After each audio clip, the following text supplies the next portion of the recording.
Meena Kaushik life style में हम आज चल रहे हैं अरब सागर के मध्य स्तंभेश्वर मंदिर में, जहां शिव की लीला अपरंपार है। वह भक्तों को 2 बार दर्शन देकर समंदर के मध्य समा जाते हैं। हर रोज आपको 2 बार दर्शन होते हैं और उसके बाद मंदिर समंदर में समा जाता है और वह स्वयं सुबह और शाम वापस आता है। यह लीला क्यों हुई और किसने इस मंदिर का निर्माण कराया, जानकर आप हैरान में रह जाएंगे, क्योंकि स्वयं शिवपुत्र कार्तिकेय जी ने इसकी स्थापना कराई थी। कब और किन परिस्थितियों में, यह आज हम सब जानकारी दे रहे हैं, क्योंकि तड़कासुर शिव भक्त था और जब उन्होंने उसका वध कार्तिकेय जी ने किया तो उन्हें पश्चाताप हुआ कि यह क्या हुआ, और फिर विष्णु जी ने उन्हें इस मंदिर के निर्माण का सलाह।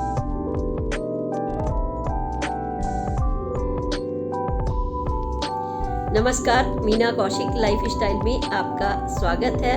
आज का विषय स्तंभेश्वर महादेव मंदिर, और यह चमत्कारी मंदिर है जो दर्शन देने के बाद दिन में 2 बार भक्तों को दर्शन देता है और फिर जलमग्न हो जाता है। सोचिए कि मंदिर जलमग्न हो जाए, भक्त उसका इंतजार करें सुबह और शाम, और उसके बाद वह मंदिर पानी में अथाह सागर में विलीन हो जाए, यानी अंतर्ध्यान हो जाए। ऐसा स्तंभेश्वर मंदिर वास्तव में हमें हैरान कर देने वाला है, और यह कोई जादू भी नहीं है। यह बाकायदा स्थापित है। गुजरात की राजधानी में अगर आप जाएं तो गांधीनगर से लगभग 175 किलोमीटर की दूरी पर तहसील पड़ती है जंबूसर के कवि कबाई गांव का एक इलाका। लेकिन यह मंदिर कहाँ बसा हुआ है? प्रकृति के आंचल में, जहाँ समुद्र देवता की बात कर रही हूँ, स्वयं आकर के इस मंदिर का अभिषेक करते हैं। हम 1 लोटा जल से अभिषेक करते हैं, लेकिन समुद्र देवता पूरे मंदिर का अभिषेक करते हैं।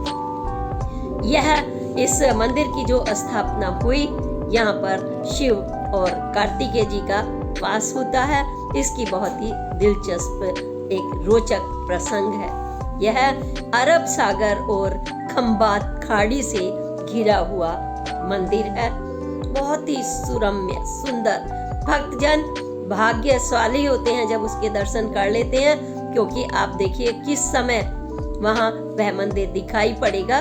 वह इलाका, अगर हम वैज्ञानिक दृष्टि से कहें तो समंदर में ज्वार भाटा वाला इलाका भी उसको कह सकते हैं, क्योंकि पानी में जो ज्वार भाटा के कारण जो एक चुंबकीय शक्ति से जो लहरें आती हैं, वह उसको पानी में अपने अंदर ले जाती हैं। लेकिन मंदिर भक्तों के दर्शन के समय सुबह शाम अपने आप शिव जी वहाँ पर प्रकट हो जाया करते हैं। शिव की जो लीला है वास्तव में अपरंपार है। 1 मंदिर नहीं, 2 मंदिर नहीं, 1 शिवलिंग नहीं, 1 लाख नहीं, 1 करोड़ नहीं, अनगिनत। आप देखिए, प्रकृति के आंचल में जाकर के कहीं भी हम जितना वर्णन करें शिव का, वह मतलब कम ही है। कितने भी बड़े बड़े विद्वान आ जाएं, वह विद्वान कर नहीं सकते। शिवलिंग और शिव की महिमा अपरंपार है। प्रकृति के खजाने में ही यह छुपा हुआ है रहस्य। हर जगह जहाँ जहाँ आप जाएंगे, वहाँ से आपकी झोली कभी खाली नहीं होगी। भागवत पुराण में, शिव पुराण में, स्कंद पुराण में और विश्वकर्मा पुराण में इस मंदिर का जो है उल्लेख किया गया है। यहाँ पर कार्तिकेय जी ने स्वयं कहते हैं कि प्रतिज्ञाश्वर और कुमारेश्वर और कपालेश्वर ये शिवलिंग की स्थापना की थी। क्यों की थी, यह भी रोचक प्रसंग है। एक जो अत्याचारी राक्षस होता था, ताड़कासुर, राक्षस के नाम से ही पता चल जाता है, जिसके अंदर आपराधिक जो सोच हुआ करती है, उनका कोई अंत नहीं होता। राक्षसों का वो आज भी हैं। मनुष्य का रूप धारण, कहते हैं ना कि किसी भी रूप में धारण करके आ जाते हैं जब माया जाल होता है। तो ताड़कासुर उस समय एक बहुत बड़ा राक्षस था, और लेकिन उसकी सबसे बड़ी विशेषता, उसने क्या प्राप्त की थी अपनी शक्ति को बढ़ाने के लिए, भगवान शिव को कठोर तप से प्रसन्न कर लिया था। और इतना तप किया था भगवान, मतलब उस समय वरदान देने के लिए भी देवताओं ने कहा था शिव जी को कि सोच समझकर वरदान देना, आप अति प्रसन्न हो जाते हैं। तो भगवान उनकी छोटी मोटी भक्ति से प्रसन्न नहीं हुए, क्योंकि देवताओं ने प्रार्थना की थी कि भगवान शिव प्रकृति पर कहीं ऐसा ना हो कि अत्याचार बढ़ जाए, आप सोच समझकर देना।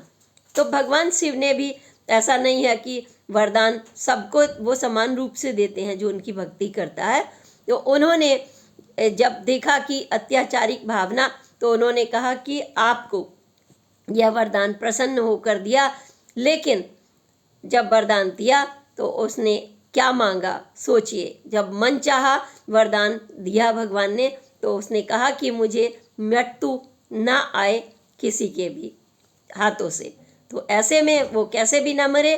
तो भगवान शिव ने कहा कि ऐसा तो नहीं हो सकता, अविनाशी तो नहीं है कोई भी, तो आपको कुछ तो इस बारे में मुझे सोचना पड़ेगा। तब उन्होंने कहा कि देखिए, अगर तुम मारे जाओगे तो मेरे ही पुत्र के हाथों मरोगे। बस फिर तो देख लिया, उनके पुत्र भी नहीं था उस समय। अब पुत्र नहीं था, ताड़कासुर बहुत खुश हुआ। उसने सोचा कि भाई अपनी तो चांदी लग गई, और उसने सताना शुरू कर दिया पूरे इलाके के जितने भी देवतागण थे, ऋषि मुनि, अच्छे लोगों को सताना शुरू कर दिया। आपराधिक प्रवृत्ति जो इनोसेंट लोगों को अपना शिकार बनाया करती है। जब उसने इस तरह का अत्याचार किया, हाहाकार मच गया चारों तरफ। तो फिर से भगवान विष्णु तक भी सब पहुँचे और शिव जी तक पहुँचे। तो अंत करने का उसके समय आ गया था, और उन्हें और कार्तिकेय जी का इसी बीच में जन्म हुआ। और कार्तिकेय जी ने मात्र 6 दिन की आयु में, आप सोचिए शिव की महिमा, मात्र 6 दिन की आयु में ताड़कासुर का अंत कर दिया। कैसे किया, यह भी वहाँ पर श्वेत कुंड के रूप में, अरब सागर का जो उसने चारों तरफ खंबात का वनांचल का इलाका था, उसने परेशान कर रखा था। तो जब वहाँ पर ताड़कासुर गया तो श्वेत कुंड के रूप में अपना उन्होंने युद्ध कौशल तो अपनाना पड़ता है जब बुरी शक्तियों को अंत करना पड़ता है। तो तरह तरह के उन्होंने अपने 6 तरह के मस्तिष्क, यानी कि एक मस्तिष्क से नहीं, चारों दिशाओं 6 दिशाओं की तरफ से सोचा कि उसको युद्ध कौशल में सूझना पड़ता है। और 12 हाथ, 1 या 2 हाथ नहीं, यानी महीने के हिसाब से 10 दिशाओं के हिसाब से भी उन्होंने पूरा गणित करके, कार्तिकेय जी ने को युद्ध बड़ा योद्धा कहा जाता है, उन्होंने उसका अंत मात्र 6 दिन में, उसका कहते हैं कि आयु में किया इस तरह से। लेकिन कार्तिकेय जी को जब पता चला कि ये तो मेरे पिता शिव का ही भक्त था, तो उन्हें अंदर से बहुत चोट लगी कि मैंने ये क्या किया, अब इसका मुझे प्रायश्चित करना पड़ेगा। वो बहुत दुखी हुए कि मैंने अपने शिव के ही एक भक्त का अंत कर दिया। जब वो परेशान हुए, विष्णु जी के पास गए, देवताओं से चर्चा की जैसे करते हैं। तो विष्णु जी ने कहा कि आप शिवलिंग बनाओ, स्थापित करो, ये इससे आपके मन को शांति मिलेगी। देवताओं के लिए जो कृत्य किया है, तो जब इन पर अभिषेक होगा, कहते हैं ना जलाभिषेक, जब आप स्नान खुद भी करते हैं और भगवान को भी कराते हैं, तो एक शांति मिलती है। कोई भी दुख हो, कितने भी बड़े से बड़ा कष्ट हो, आप देखो जब कोई भी आंसू आ जाते हैं, रोता है, किसी का कोई हमेशा के लिए विदा हो जाता है, तो आदमी नहाने के बाद एक फिर से, मतलब जो चक्र है जीवन मरण का, उस चक्र में फिर वो शांति से महसूस करता है।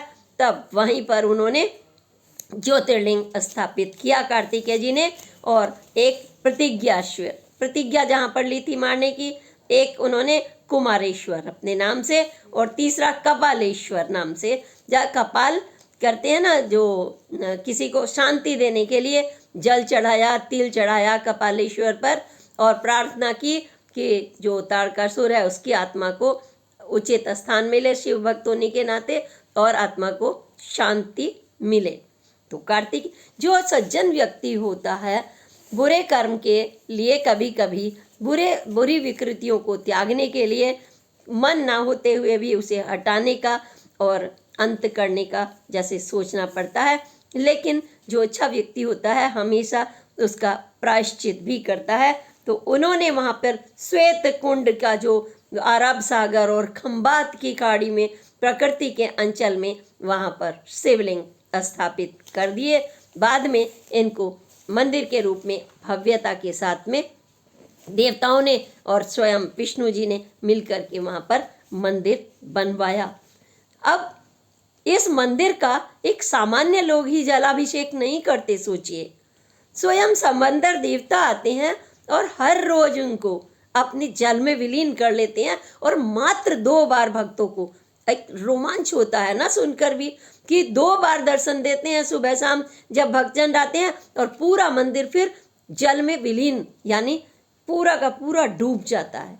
और एक उस समय वहाँ पर रोमांचक आध्यात्मिक शक्ति से भरपूर प्रकृति का यह खजाना आपको बताता है कि हमारे जो सृष्टि के निर्माता है, रचयिता हैं, यानी शिव भगवान प्रकृति से बहुत प्रिय है। उन्होंने प्रकृति का हमें खजाना दिया है। हमें कार्तिकेय जैसा वो हर कहानी में उनके एक यह रहस्य छुपा है कि आप अपने कर्म पर आपको रहना होता है, अपने परिवार के लिए, शांति के लिए, और कहीं भी चुनौतियां होती हैं आपको उससे घबराना नहीं होता, उन चुनौतियों को पार करना होता है।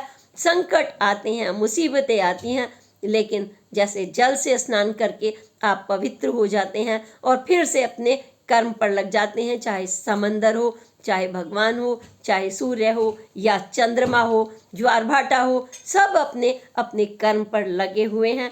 ठीक इसी तरह से वह मंदिर आपको युगों युगों से बता रहा है। हालांकि इस मंदिर की जो खोज हुई वह क्योंकि प्रकृति के अंचल में बार बार समाता रहा, 150 वर्षों पूर्व इसकी खोज हुई थी, और उसके पन्नों में दर्ज है। महाशिव पुराण के, स्कंद पुराण के और तो और भागवत में भी इनका जिक्र है।